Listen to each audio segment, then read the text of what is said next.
네, 오늘 엔비디아 덕분인가요? 삼성전자, SK하이닉스 매우 강한 모습 보여줬고요. 두 종목의 강세가 그래도 시장의 어떤 지지력을 좀 보여줬다라고 볼 수가 있겠습니다.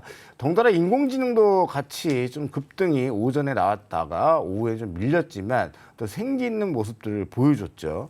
자, 엔비디아가 역대 분기 최대 매출 실적이 나왔습니다. 예상 외, 그러니까 시간외에서 20%, 21% 급등이 나왔어요. 네. 이것 때문에 또 나석 선물이 강세를 보이고 그렇죠. 있는 거겠죠. 서프라이즈 실적 턴어라운드 배경은 무엇으로 보십니까?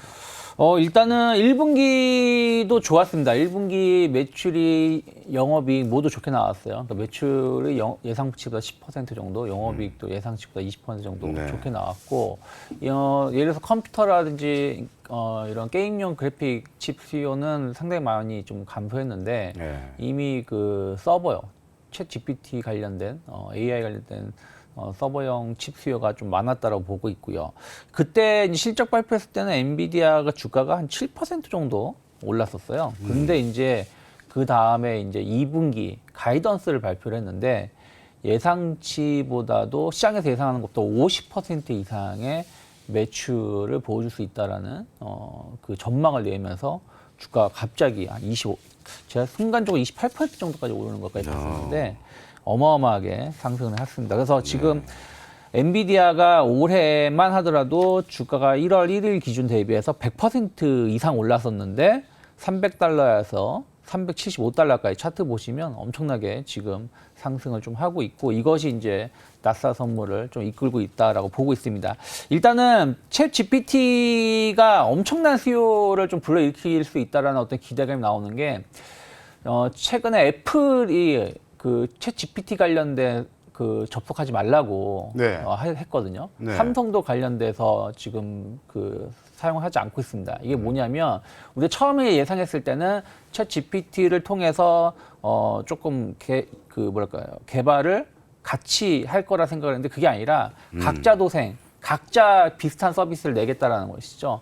특히 뭐 요즘 나오는 기술을 좀 평가해 보니까 우리가 이제 구글의 바드가 상당히 높은 기술력을 가지고 있다고 평가를 했는데 뭐 바드 정도의 기술은 누구든지라고 말하기 힘들지만 조금만 노력하면은 따라잡을 수 있다라고 인식이 좀 있다라고 합니다. 네. 그래서 그러면 애플이 됐든 삼성이 됐든 각자 이제 관련된 투자를 독자 행보를 하게 되니까 할 수 있다는 어떤 기대감들 이러한 것들이 관련된 수요를 더 급증시킬 수 있다라는 평가가 지금 나오고 있지 않나 판단하고 있습니다. 네. 황 팀장님. 엔비디아 어느 정도 예상됐던 시나리오인데 네. 예상보다 급등이 나왔단 말이에요. 네. 시가총액이 지금 뭐 엄청나게 증가되고 있는데 네. 좀 성장성 계속 유지된다고 보십니까? 오늘 실적은 사실 실적보다 더 중요했던 거는 실적도 물론 중요하지만 더 중요한 건 가이던스거든요. 앞으로 2분기 또는 3분기에 네. 얼만큼 니네들이 팔 수 있을 건데 그렇죠. 그에 대한 질문이었습니다. 근데 네. 월가 예상치보다 50%가 많은 110억 달러 정도를 2분기 증가할 걸 예상하고 있습니다. 그 말인즉슨 앞으로 반도체 수요가 굉장히 많이 늘어날 거다라는 전망인 거고 네. 그렇다 보니까 와 관련된 이제 AI와 관련된 이제 고성능 반도체를 만드는 삼성전자, 하이닉스의 실적이 당연히 좋을 걸 예상이 되다 보니까 오늘 관련 주식들이 많이 올랐습니다. 그래서 지금 삼성전자, 하이닉스는 오늘 좀 아쉽게 음봉이 나오고 갭상승 이후에 음봉이 나오긴 했지만 이제 장기 이평선들이 바닥에서 돌아서고 있거든요. 네. 그리고 이제 우리가 계속 의문을 가졌었던 앞으로 좋아질 거다라는 기대가 이제 현실화되는 과정 중에 있다라고 봅니다. 네, 그렇기 때문에 지금 구간에서는 지속적으로 지금 아마 탄력은 아마 하이닉스가 좀 더 좋을 거라고 봅니다. 네. 그런 관점이라고 하면 삼성전자, 하이닉스 그리고 밑에 장비주까지는 계속 관심 가지고 보셔야 될 것 같습니다. 좋습니다. 네. 일단은 AI 날개를 단 엔비디아고요. 마소, 마이크로소프트도 엄청나게 공격적으로 이 분야에 투자를 하고 있고 우리가 다가올 미래인 것 같은데 일단은 데이터 센터 매출이 더 크게 잡히고 있는 것이 사실인데 이 데이터 센터 매출이 핵심적으로 늘어나고 있는 상황에서 분명한 것은 국내의 증시 영향에 좋은 긍정적인 시그널을 준다라고 보는데 어떤 쪽으로 좀 영향을 좀 준다고 보세요? 우리도 뭐 데이터 센터 얘기하면서 DDR5 노래를 불렀지만은 너무 늦게 지금 이제 토닝이 나오고 있지 않습니까? 지금 전망 그 빅테크 회사들의 전망치, 그러니까 이번에 실적 발표를 하면서 어제 엔비디아처럼 이제 가이던스들을 주는데 대부분의 빅테크 회사들은 이제 스마트폰이나 PC향 쪽은 사실 아직은 좀 기대하기 힘들다라는 전망이었지만 서버 쪽 그리고 이런 AI 관련 쪽은 이제 늘어날 거다. 여름부터는 늘어날 거다는 전망들을 좀 주고 있습니다. 네. 근데 이제 점점 더 많은 반도체들이 쓰인다라고 하면 서버나 이제 그 인공지능 쪽으로 그렇다라고 하면 분명히 다른 쪽이 뭐 휴대폰이나 그다음에 PC가 좀 수요가 좀 부진하더라도 충분히 가격 협상력은 충분히 있을 것 같고 분명히 이제 감산을 했기 때문에 가격 인상의 효과들이 나오기 시작하는 리포트가 좀 점점 보이기 시작하거든요. 그러면 우리가 예상했던 대로 좀 아쉬운 거는 우리가 예상했던 대로 흘러간다는 게 누구나 다 예상하는 거는 분명히 엇갈릴 때가 굉장히 많거든요. 근데 다만 지금 극초기라는 점에서는 지금은 충분히 해볼 만하다라는 점에서 좀 말씀드릴 것 같고요. 당연히 삼성전자, 하이닉스가 그리고 뭐 LG 에너지 솔루션까지 세 파트 이제 빅3가 올라야 사실 지수가 오르는데 사실 그동안 하이닉스가 너무 쉬었죠. 삼성전자 너무 쉬었고. 근데 이제 그런 부분에서는 결국은 삼성전자 올라가면 지수가 올라갈 수 있는 그런 흐름이 만들어지는데 다만 여기서 정말 중요한 거는 만약에 삼성전자 또는 하이닉스가 대형주 위주로의 지수 플레이가 나온다고 하면 나머지 소외주들은 의외로 예를 들어 지수는 올랐는데 내 종목은 왜 이래? 라는 정말 소외감을 받으실 수도 있습니다. 네. 그렇기 때문에 지금 포트를 잘 구성을 하셔야 됩니다. 그래서 지금 하락 추세에 있는 종목들은 앞으로 지수가 좋더라도 여전히 안 갈 확률이 굉장히 높고 오히려 가는 종목들은 그 추세를 이어나갈 확률이 굉장히 높습니다. 그게 반도체가 아니더라도 네. 그렇기 때문에 지금 하락 추세에 있는 종목들 또는 하락 추세에 있더라도 실적 개선이 별로 유독 좀 약간 올해 전망치가 안 좋아지는 종목들은 수급 쉽게 들어오기 어렵다라는 점을 감안하셔서 올 6월 달에는 이제 포트 교체를 조금 세분화하게 좀 디테일하게 하실 필요는 좀 있을 거라고 생각합니다.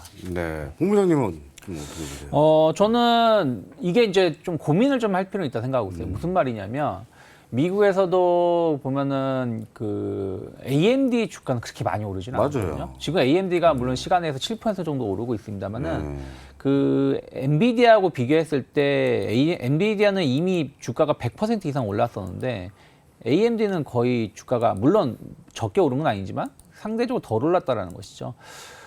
그러면 한마디로 이 챗 GPT라든지 이걸로 인해서 어떤 수요는 그래픽카드 수요가 급증할 것이라는 것이고 그것이 엔비디아의 실적을 상당히 높이는 부분들은 맞지만 과연 나머지 부분들이 같이 갈 것인가라는 어떤 고민 이런 부분들이 좀 있는 것 같아요. 그리고 이제 삼성전자, 하이닉스, 마이크론 같은 경우는 어떻게 보면 D램 쪽이 아니겠습니까? 네. 물론 이제 DDR5라든지 HDM 그 하이엔드급의 반도체 수요는 늘어난다라는 게 맞겠지만 이게 전체 매출을 따지면 10% 정도밖에 안 돼요. 그럼 얼마나 실적을 견인시킬 수 있을지 여부를 봐야 된다 생각을 좀 하고 있습니다. 그래서 우리나라 기업이 이쪽에 얼마나 그 편승해서 갈 수 있을지는 좀 시간을 갖고 봐야 되지 않을까 좀 판단을 좀 하고 있고요. 다만 이제 데이터 센터 수요가 증가한다라면 그와 관련돼서 어떤 강점을 갖고 있는 기업들, 예를 들어서 뭐 이스페타시스 같은 기업이라든지 또 그래픽 칩 관련돼서 좀 강점을 갖고 있는 뭐 ISC 같은 기업들, 이런 기업들이 이제 시장에서 조금 더 주목받을 수 있다라고 보고 있습니다. 그래서 기존의 삼성전자, 하이닉스도 갈 수 있겠습니다만 오히려 이쪽에 좀 특화된 기업들, 그런 기업들이 오히려 더 주가 상승 탄력도가 좋을 수 있다. 왜냐하면 우리가 보면 테슬라가 오를 때 테슬라 관련주를 보듯이 네. 엔비디아가 오를 때 엔비디아와 관련된 기업들, 이런 기업을 좀 찾아서 투자를 해보시는 게 맞지 않을까 판단하고 있습니다. 알겠습니다. 어찌됐든 엔비디아발 훈풍 때문에 7만 전자를 터치했던 또 삼성전자였고요. 또 10만 전자를 터치했었던 하이닉스였습니다. 10만 닉스라고 해야겠죠. 반도체주 강세장이 좀 시작이 된 것 같은데 이게 이제 본격화로 계속 시장을 리드할 수 있느냐, 여기서 쉬었다 갈 거냐의 싸움인 것 같아요. 네. 어떻게 보세요? 네, 말씀하셨던 대로 뭐 반복 지속적으로 이어지긴 좀 어려울 것 같고요. 왜냐하면 오랫동안 쉬었다가 이제 올라가는 국면이기 때문에 이건 뭐 앞서 말씀드렸던 펀더멘털이나 실적과는 좀 다른 부분인데 주식의 수급이라던가 패턴들을 보면 오랫동안 워낙에 장기로 내려왔기 때문에 이제 물량 소화의 과정들이 좀 필요합니다. 근데 네. 삼성전자 같은 경우는 지금 거의 거의 10달 정도 이제 물량 소화를 하는데 그 10달 동안 뭘 했느냐? 외국인들은 삼성전자를 샀죠. 네, 삼성전자 샀습니다. 삼성전자 수급을 보면 작년에 1년 동안 한 9조 가깝게 매도를 했거든요. 네. 네, 근데 요거를 조금 디테일하게 따져서 보면 작년 10월까지, 작년 9월까지 10조 매도고요. 1년으로 통틀어서는 8.7, 한 9조 가깝게 매도입니다. 그러면 마지막 두세 달은 삼성전자를 산 거거든요. 네. 근데 삼성전자 올해, 그러니까 작년에 연말에 1조를 샀고 올해 지금까지 9조를 샀습니다. 네. 그러면 작년에 1년 내내 판 만큼 5달 동안 10조 채운 거거든요. 네, 그렇기 때문에 외국인들이 어떤 주식을 살 때 이거 한 번에 뭉탱이를 하지 않고 정말 긴 기간 동안 삽니다. 네. 그러니까 2021년에 외국인들 삼성전자 수급과 지금 수급을 보면 완전히 데칼코만이거든요. 근데 주가 흐름 보면 아시겠지만 삼성전자를 외국인들은 1년 내내 팔았으니까 2022년도 내내 안 좋았죠. 네, 왜냐하면 사주는 사람이 없으니까. 근데 지금 반대로 삼성전자는 외국인들이 굉장히 많이 사놨어요. 그럼 결국 이거 뭐냐면 결국은 삼성전자 밀어 올리겠다라는 거거든요. 더군다나 환율이 높은 상태고 네. 환율이 지금 일시적으로 높은 건지 아니면 우리나라의 체력상으로 높아져 있는 건지까지는 후행적으로 해석을 하긴 하겠지만 정상적으로 생각을 해서 우리가 다시 1,200원대로 진입을 한다라고 하면 외국인들 입장에서는 환차익하고 그다음에 지금 주가의 차이까지 다 같이 기대를 해볼 수 있는 구간입니다. 그러면 우리가 지금 일단은 예상하고 있는 시나리오의 초반 부분이기 때문에 반도체 주식들은 지금은 충분히 긍정적으로 보셔도 될 것 같다라는 생각이 계속 들고 있습니다. 그러면 뭐 짧게 좀 답변을 좀 해주셨으면 좋겠어요. 뭐 AI 관련주, 반도체주 좀 틈새 종목으로 가볍게 갈 수 있는 거. 우리 또 본부장님께서는 이스페타시스랑 ISC 아까 말씀해 네. 주셨고 팀장님은 어떤 쪽? 지금 DDR5 관련된 뭐 장비 회사들, 소재 회사들인데 결국은 뭐 최근에 좀 많이 올랐었던 ISC, 소켓 ISC. 관련이라던가 아니면 장비 중에 TLB라던가 그다음에 뭐 하나마이크론, 한양디지텍 뭐 이런 작은 종목들까지도 한번 챙겨서 보시면 좋겠습니다. 네, ISC가 두 분의 공통된 종목으로 겹치네요. ISC, 이스페타시스, 대덕전자, TLB, 하나마이크론, 한양디지텍까지 관련주로서 살펴보시면 좋을 것 같습니다. 말이 너무 빨랐다고요? 다시 보기 보시면 됩니다. 좋습니다. 이렇게 두 분의 말씀들 좀 들어봤고요. 주전부리 마무리하고 정작 중요한 건 찌매주가 되겠죠? 찌매주로 돌아오겠습니다.